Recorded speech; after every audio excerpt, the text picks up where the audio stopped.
Uh-oh. Hello, Internet. Hello, Internet. Welcome back to Horror Talk for the first time. I am here. This is a new segment where I'm going to be interviewing people. Oh, no. Making my shows, like, really uncomfortable. Yeah. That's my thing. I wasn't sure. I was scared I was doing something. Oh, no, you're fine. Yeah. No, you're good. So, my first guest. Hello. My first guest of this hopefully ongoing series. Not if I have anything to do with it. You're going to ruin my channel. I'll lose all my subscribers. Don't doubt yourself, or don't doubt me. This boy is a horror baby. You may know him if any of y'all have watched Gotham, or if any of y'all go to plays, or if you guys watch YouTube. I'm around. I'm on YouTube a lot. You can find him over on Bellhop Productions. Him and Ryan Quigley, who do their own little sketch comedy channel. My name's Ephraim Birney, by the way. Ephraim Birney. I'll put I was about to do it. My little name comes by here. You beat me to the punch. I wanted to ruin it for you. Again, I'm on a great track for this first time around. Yeah, so Ephraim's a buddy of mine who I found through his channel. Reached out and we started chatting, and I invited him on to be my guinea pig for this segment. So it's not the first time I've been a guinea pig. Prepare for a lot of discomfort. I'm going to ruin your life. I hope so. It's not much work you have to do, I'm afraid. It's so close. Well, Timothy Chalamet has taken all your parts. Yeah, he's taken all my parts, but that's its own horror story. That's the one I live. It's just sad. It's just a depressing one. The real actual anguish that I have is Tom Holland. Because Has Tom Holland also taken all your parts? Because I auditioned to be Spider-Man. Did you? I did. The first time around. Well, you know what? It was like back when it was like Untitled Marvel Marvel Tobey teen Maguire movie. was Spider-Man. Yeah, back when Tobey Maguire took your back role. when I was 4 years old. That's going to be the next. He keeps getting younger with every reboot. I know. Soon it will be 4 years old. Spider Toddler. I would Spider watch Boy. it. I would watch the hell out of it. I'm more interested now. I love Spider-Man. We're just going to talk about Spider-Man now. I'm sorry, guys. Sorry, guys. It's a horror channel. You're the. But I love how specific his powers are. Oh, that's always been the thing that I'm like, oh, okay, like, because I like when superheroes get together as a team and they have to do like, only I can do this part. But if they're all just strong, then like it's not the same. Yeah. But yeah, you have he's like I'm strong, but also I stick to things, and that's Spider-Man in summation. Yeah. It's also my Tinder bio. So, like I said, you are a horror baby. Yes. You are fairly new to the genre. Yes. And I figured, it'd be cool to do that as a little introductory interview for the show. Somebody who's fairly fresh-faced and new. Yeah. And, I'm ready to be. Hasn't had much exposure. Yeah, corrupted. I'm going to corrupt you. Please do. But also, I'm curious, what is the first horror movie you ever saw? The first one I remember seeing, I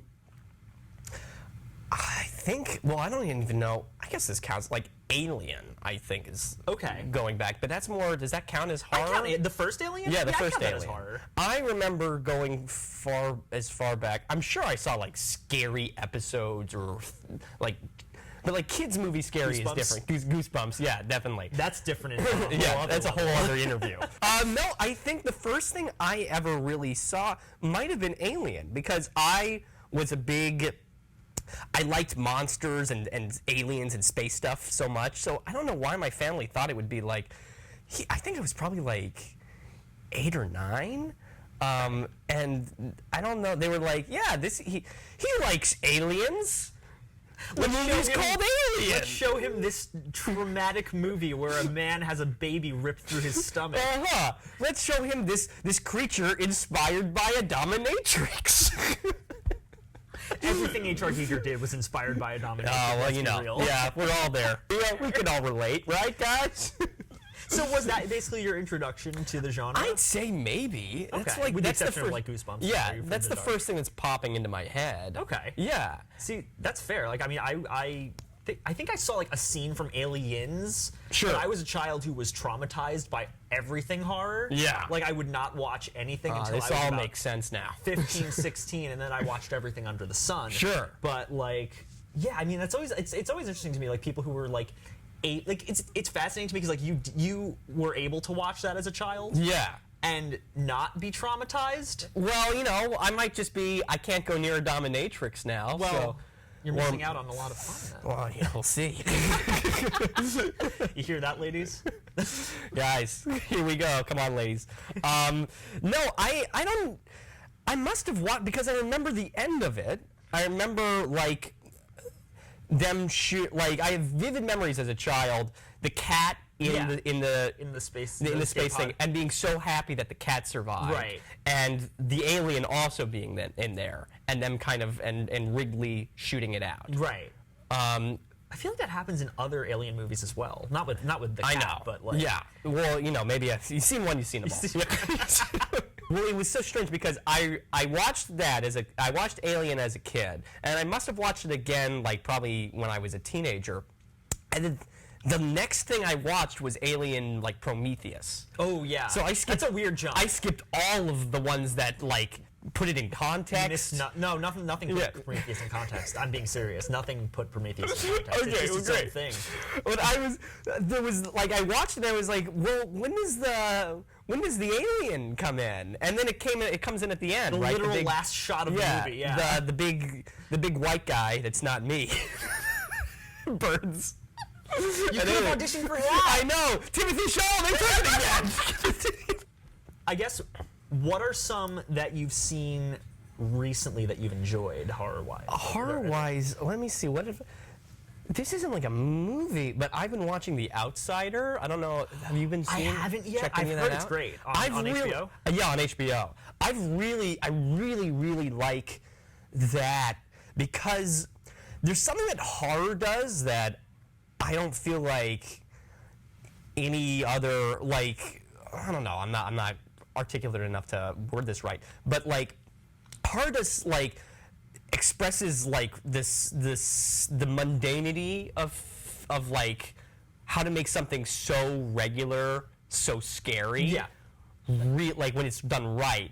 And that's what really interests me. And the idea of like, how do you, for people that like Outsider is like, essentially Jason Bateman has a double in the beginning and he commits this horrible, heinous crime. And you're like, what do I do? Like, I don't know, I'm not wording it well. No, I get what you're saying though, for sure. I mean, I think you would like a lot of like Lynch content then. I do like. I haven't watched a lot of Lynch besides being called a Lynch lookalike a lot of the time. It's the hair. With the hair. It's the hair. Yeah. You do have David Lynch hair. I gotta talk in a thick Minnesota accent now. I'm on my way. Accent. Sorry. But it actually, because I remember that when people started saying that, I was like, oh, well, I want to see what Eraserhead is about. And then I like looked up the Wikipedia plot summary, and that shit doesn't make any sense.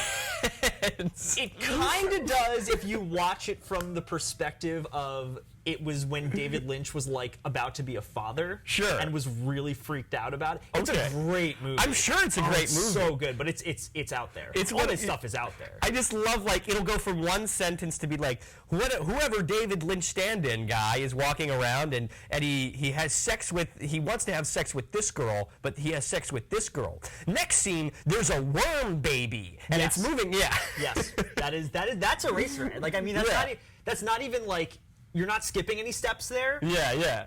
She's just like, here's the baby. Yeah. And it's this weird, like, fetus monster with a earthworm head. Yeah. It's very strange. It's great, though. I mean, like, but what I like about Lynch and what I love that he does, like, so well is that he really does capture, like, the horror in the mundane. Just like, that's what made Twin Peaks so amazing. Yeah. I mean, it's the whole concept is, like, beautiful, idyllic Pacific Northwest town, but under the surface, it's all like seedy and awful and weird supernatural shit. Yeah. And I don't know. I mean, I think that's really, I think that's fantastic. That's the kind of thing that I really like. So I watched The Outsider. What was something else that I watched?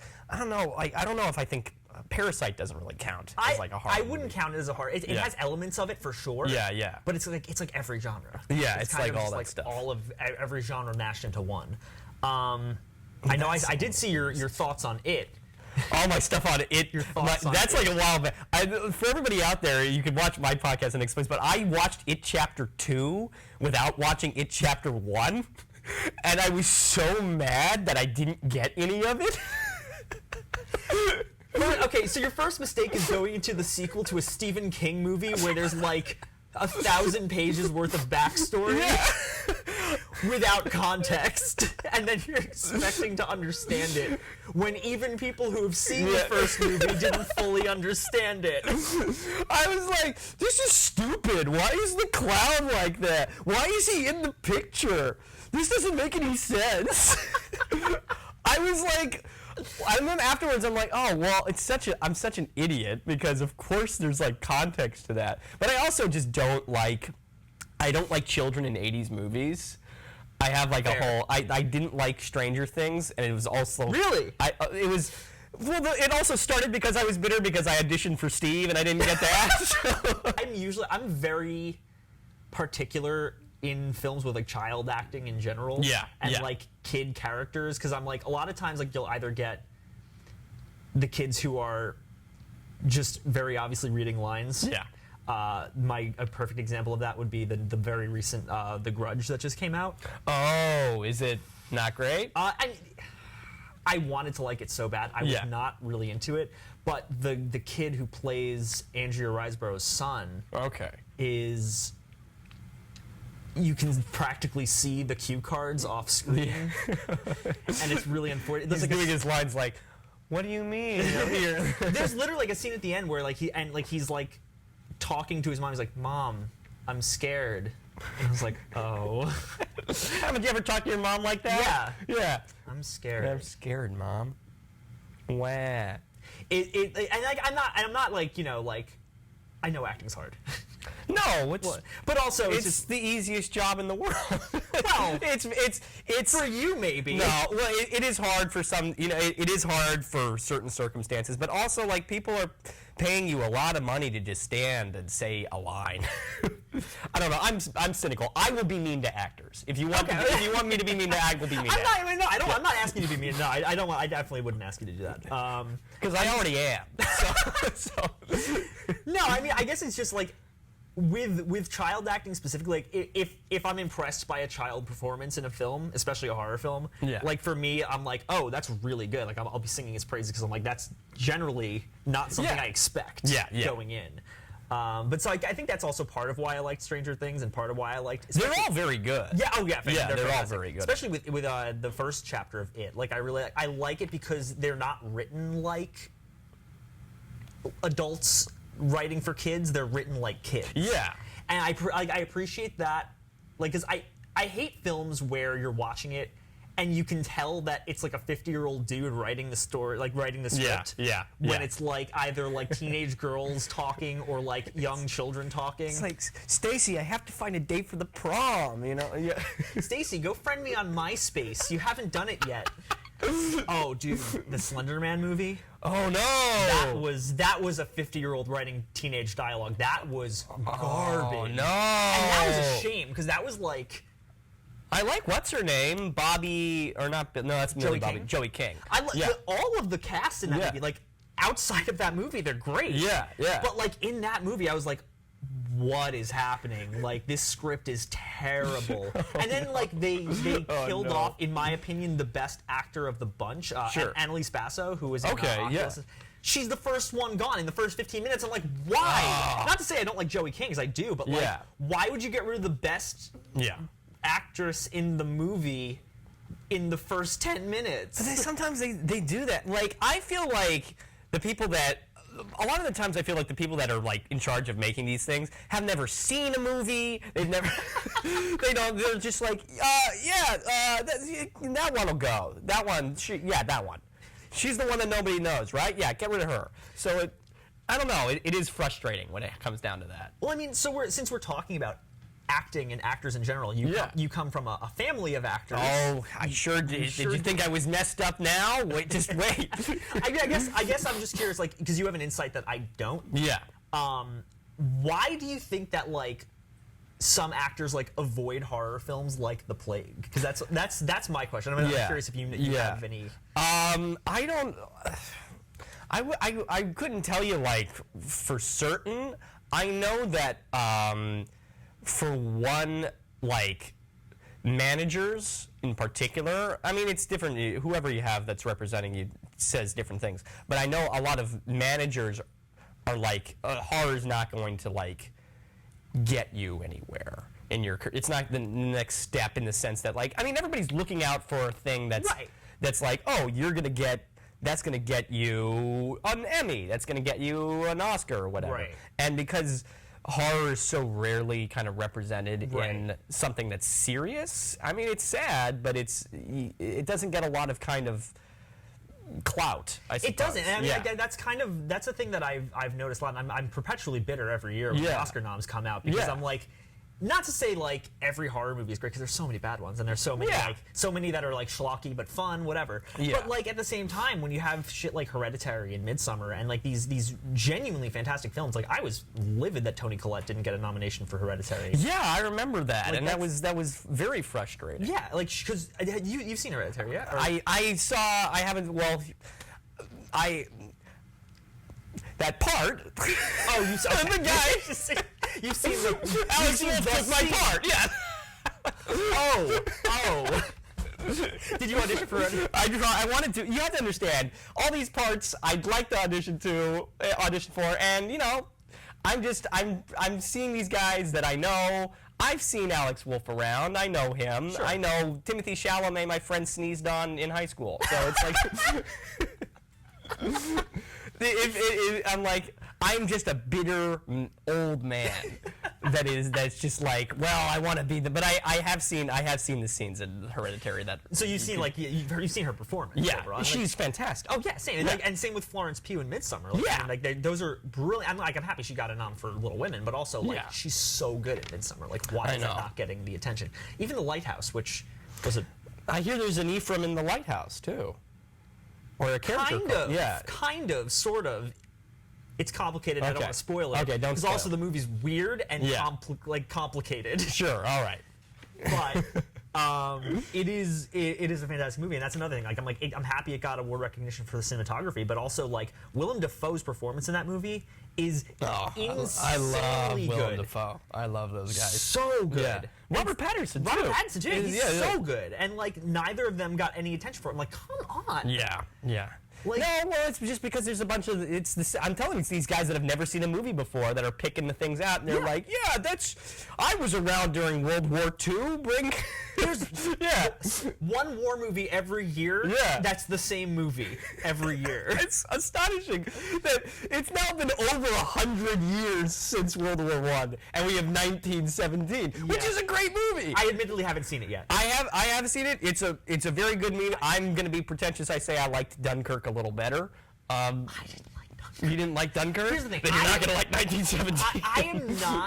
I am not a fan of war movies in general. Sure. Like they all feel the same to me. Yeah. And they all bore me. You know, you're not wrong. But I did. I wouldn't consider. What are you, a patriot? Are you an expatriate? You don't like America? But yeah. So I mean, I guess going backwards a bit. Sure. Do you have a top 5? Top 5 favorite horror movies? Favorite horror movies. I always, and I don't even know if this counts as a horror movie, but I love Cabin in the Woods. Oh, I totally count that as a horror movie. I'm crazy, and I know that, I feel like whenever I say that, I'm like, I like horror movies, but it's light and it's jokey, but it's so much fun. It's such a great, I love Cabin in the Woods. What else do I like? I guess I like Alien because I've seen it a bunch of times. I guess I totally was not prepared for what would obviously be your question. It's fine. Like I said, you're a baby. So it's allowed. But I know I've seen like decent horror movies. I've seen the thing is, a lot of the stuff that I've watched when it comes to horror are things that I know are purposely going to be bad. Fair. So I want to say like The Killer Condom is my favorite horror movie. I've not even seen that. Oh, it's such a good movie. You heard of a movie called Ant Farm Dickhole? Ant Farm Dickhole? No, I haven't seen that. It's exactly what it sounds like. Okay. I can go, I'll say Basket Case. I really love Basket Case. Deep Cut, I like that. Deep Cut, yeah. Another not great movie. But not at all, but it's fun. It's a ton of fun. It's a really fun one. I know I'm going to watch this later and have so many better ones. I don't know. I really like I don't know. Troll 2? Troll 2. Put me in a movie and I'll say that I like it. I don't know. No, I mean, Troll 2 is... Also, I should say Hereditary, because Hereditary is really That's fair. horror. That is fair. It is yeah. Okay, so... Skipping away from horror for a bit. Okay, sure. Because I want to talk about your channel a little. Oh, yeah. Well, that's a horror in its own right. No, listen, it's fun. It's a funny channel, and I like it. Thank you. I do want to, so what inspired you and Ryan to get Bellhop Productions started? And also what inspired Straight White Guilt? Inspired Straight White Guilt. So, for context. Sure, yeah. For context, me and my buddy Ryan, we both do, we have our own YouTube channel called Bellhop Productions, where we put together different, we put together kind of sketch comedy. It's a lot of fun stuff. I'm the crazy one. He's the straight man. Where it started was from, well, the name Bellhop Productions came from when I had been kicked out of my acting school, so you could get a lot of, that's a whole other thing, and you could tell why I'm so bitter. I want to hear that story when the cameras are off. Yeah. I took a lot of kind of fantasy writing classes, and there was a character in one of the, like, a terrible story that I was writing, but his name was the Bellhop, and he was like a little 800-year-old man, totally bald. He had a beard that was as long as he did, and he had a little plant that had a bell growing out of his head. And what he would do is, if he tapped the bell, he would hop. But Ryan and me are we're best buddies. We met doing a horror film way back when. We'll talk about that in a bit. But we've had a history of just being shat on by our hopes and dreams being crushed. So we kind of got together through a shared mourning of just projects that we'd put together, and you can watch. We have a podcast episode where we talk about a pilot that we tried to make that just went terribly I still wrong. want to see that. Yeah, I can. Well, hey, we'll put a link to it in the description or something like that. Maybe I'll have to find the link.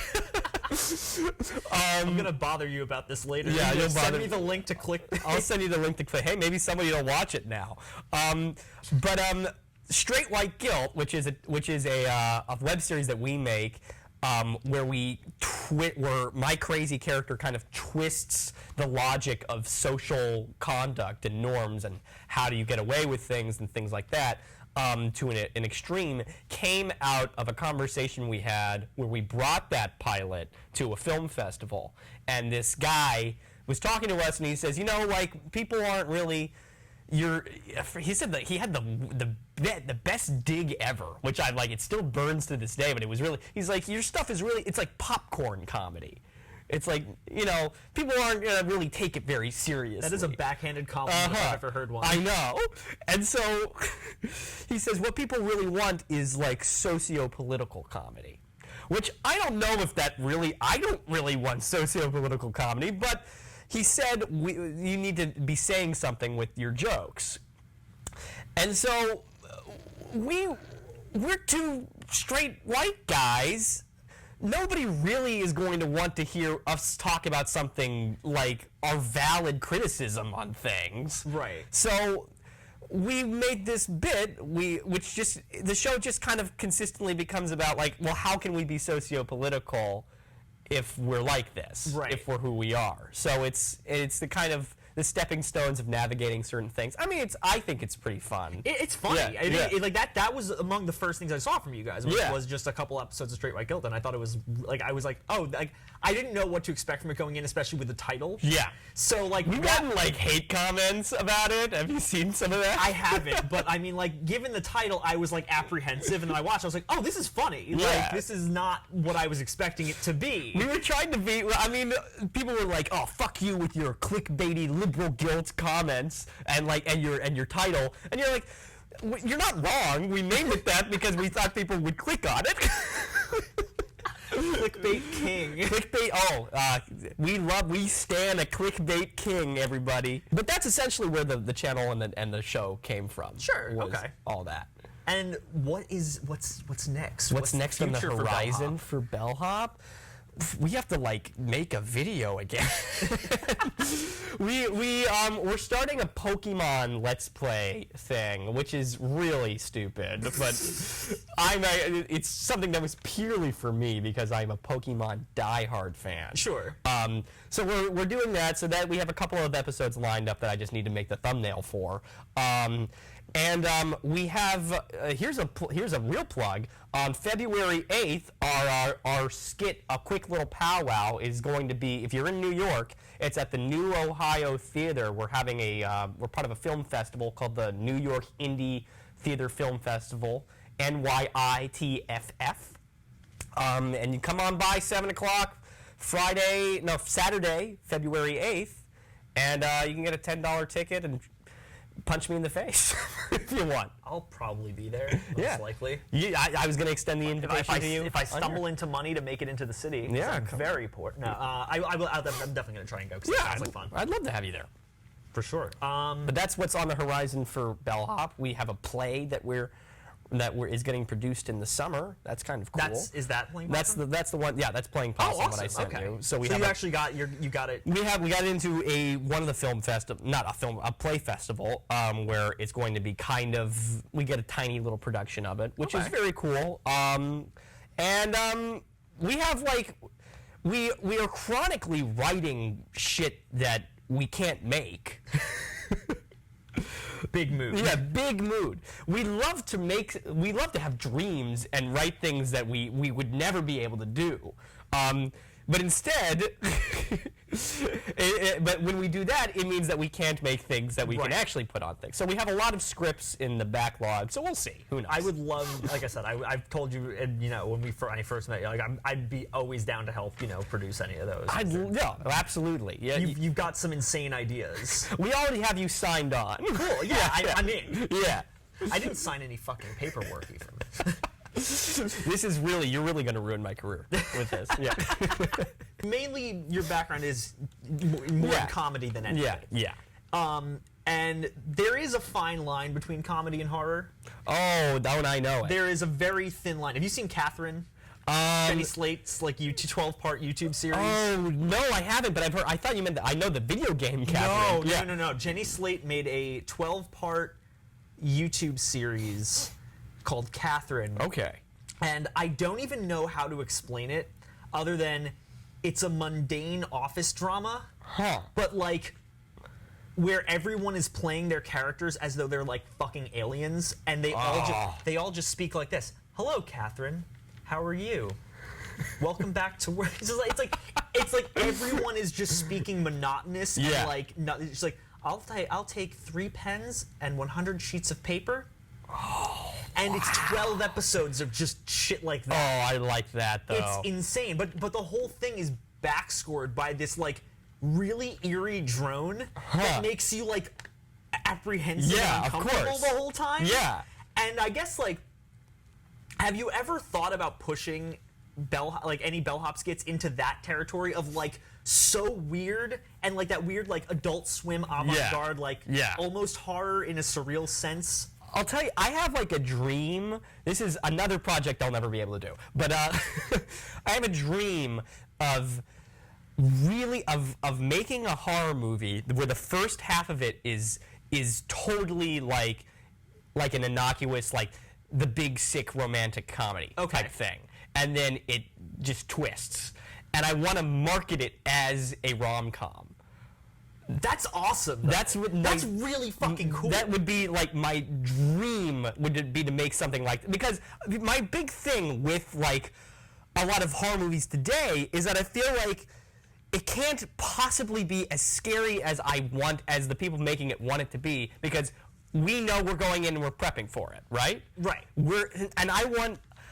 It wouldn't make a dime. No one would invest in this movie. But if we made a movie that genuinely scared people because they think they're seeing a different movie, that's genius. It's so up my alley. I love that. It's all I want to do. If you can't find someone to make that, we're making that. Yeah. We have to. That's so good. That's the kind of thing and I'm I've thought about ways that I could make it work, and it would be the kind of thing where because it would have to be like an actually kind of fun, gripping rom-com in the beginning that you want to see them together, and then I just want to have like scenes where you got jaunty little music in the background and they're flirting or whatever, and like you see in the background maybe there's like something that's like written in like on the wall or something like that, and you don't know it until like later on you're like, oh shit, like that's a whole thing. That's so like I'm not even bullshitting you. That's such a fucking cool idea. That's the kind of, these are the things that I like sit on and I'm like, oh, I really like that. Yeah. I love that. Yeah.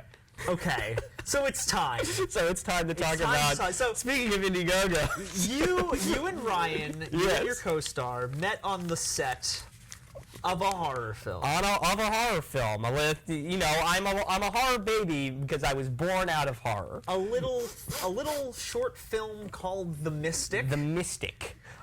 From Daddy B Productions.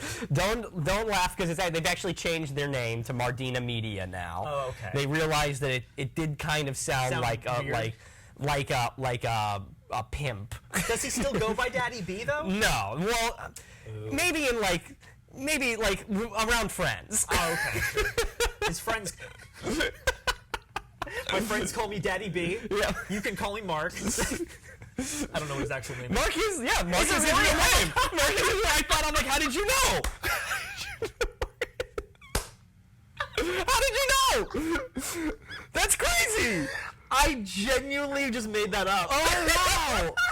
Oh my God! Well, Mark is a very ambitious, and he's actually a lovely guy. Like he is the friendliest. He takes care of you. He really wants to make his movies. And this was his first ever go around doing something like this. Right. But he had made a movie he had a plan, it was called The Mystic. And it was me and Ryan were the guys that he got. His son was too busy to do it. So did you replace his son, or did Ryan replace his son? I don't want to replace Logan. Logan is irreplaceable. Sure. He's actually like doing better than any of us. Well, so you took someone else's role. So I essentially came in. That's the karma. Yeah, that's the karma. Chalamet's taking exactly, all your parts. Exactly. And it was, I'm sure he wrote this for his son, and his son just got busy with a real job, and I came in. I'll give you the description. At one point, I don't know what it's described as now, but on Amazon Prime, where you can watch this movie, it was described as, the rundown was, two college dorm boys go and have an exciting visit with a mystic. And there's really no other way to describe it than that. It's a very bad movie. First of all, I'm terrible in it. And I look like garbage.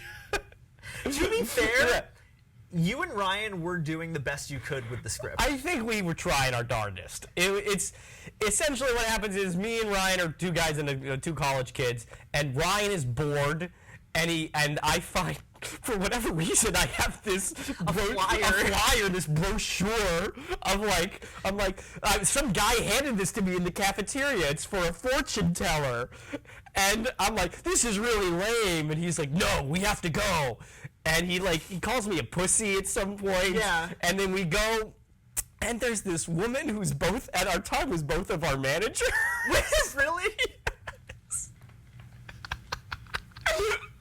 I didn't know half of this. No, Jody was in it. She's still a very good, close family friend.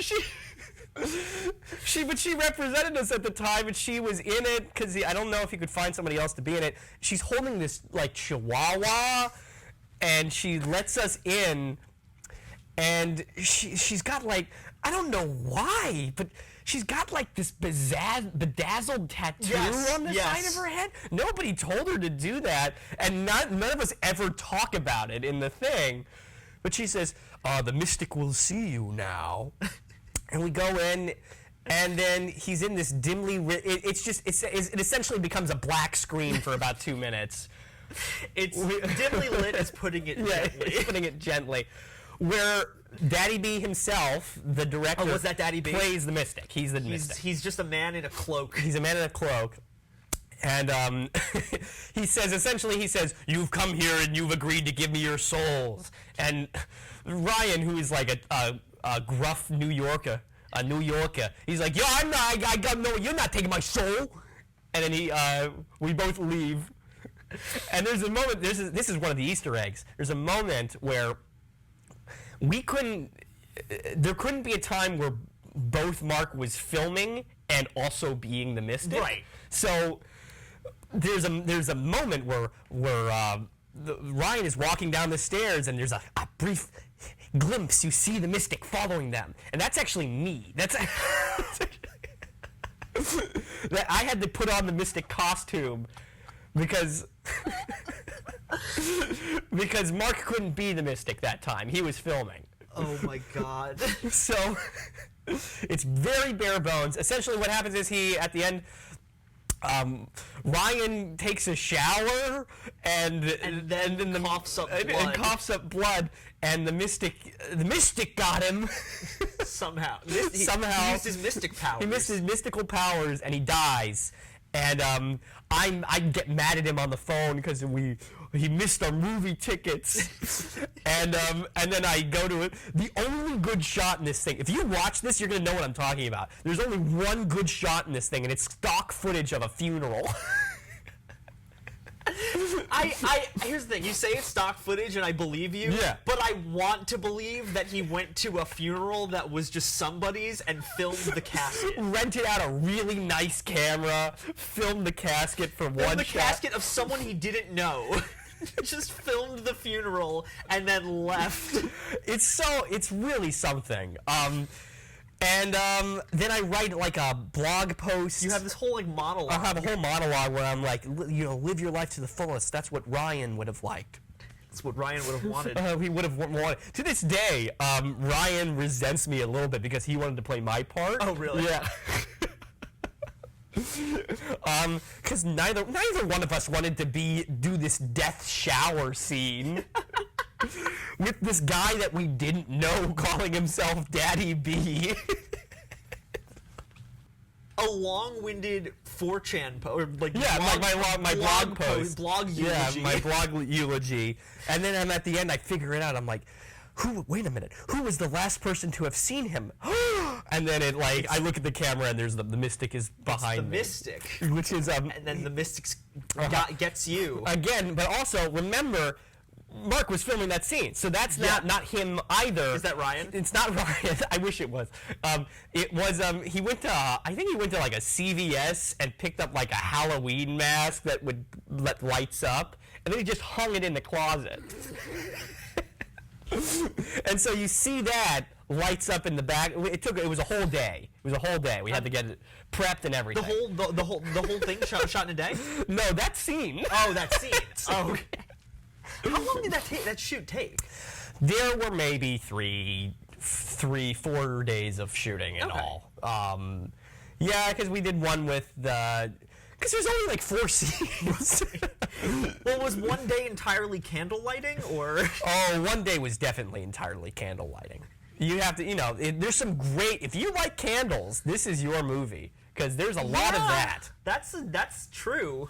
There's a lot of candle lighting in this movie. And he's gone on to make bigger and better things. He's made this film, Giselle's Heart, that was it was actually like it had like a big budget too. Really? Like it was, and it looks very nice. And now he's making a new horror movie about vampires, Circle of Threes.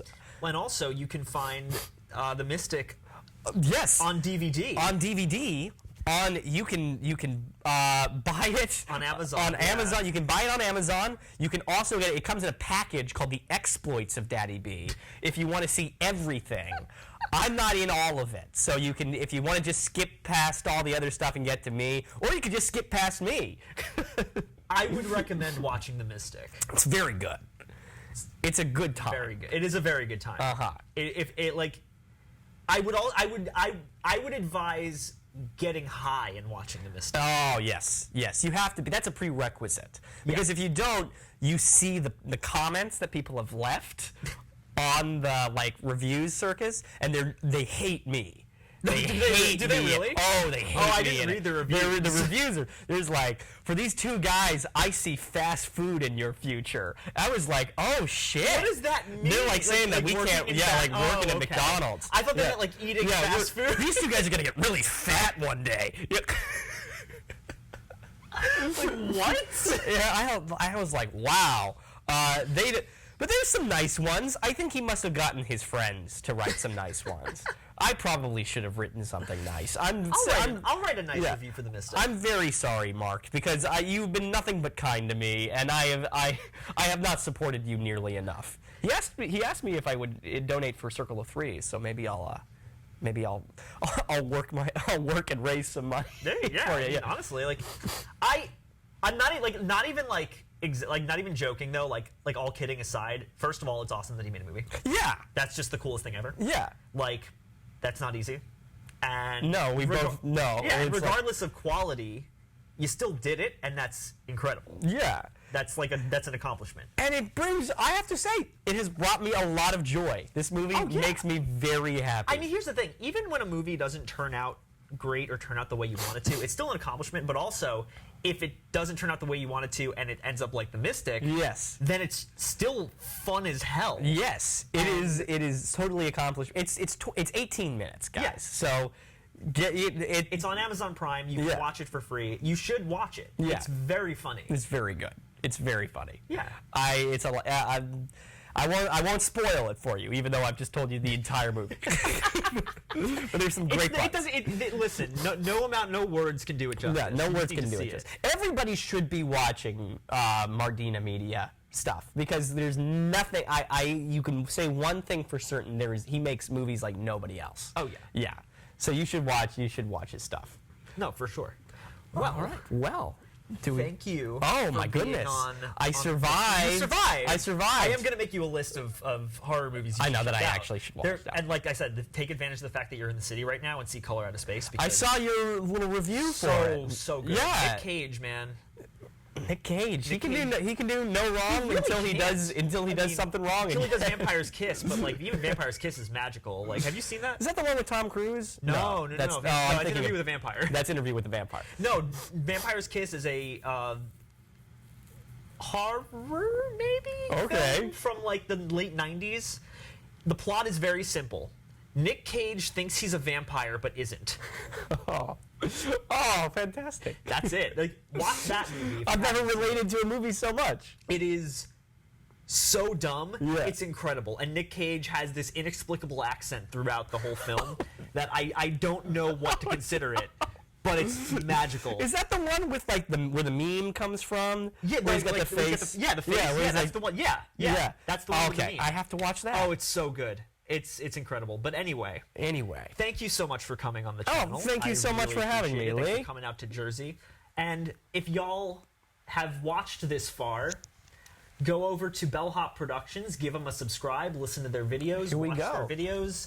It's really cool content. Go see their new sketch coming. Yeah, go see February 8th, our thing. If you're in New York, or if you're not, if you want to fly in, I'm not going to stop you. Fly in from like Missouri. Who knows? Who's to say? Who's to say? Anyway, if you like this channel and you want to see more of this content, because I have more of these planned, click the thing, like, comment, subscribe. There's a Patreon link down in the description if you want to donate and be like these cool people right here. Oh, wow. Look at all these people. Yeah, look at these people. There's all sorts of cool reward tiers. You can get, like, early access to special videos like this one. You can get special access to my private Discord server. You can even get gifts sent to your door. So if any of that interests you. Oh, man, I didn't even know. Yeah. What do you have an OnlyFans account? Oh, if only. That'll be next. That's the next thing. Once I get broke enough. Yeah, that's the next thing we do. Anyway, guys, thanks so much for watching. I'll see y'all soon.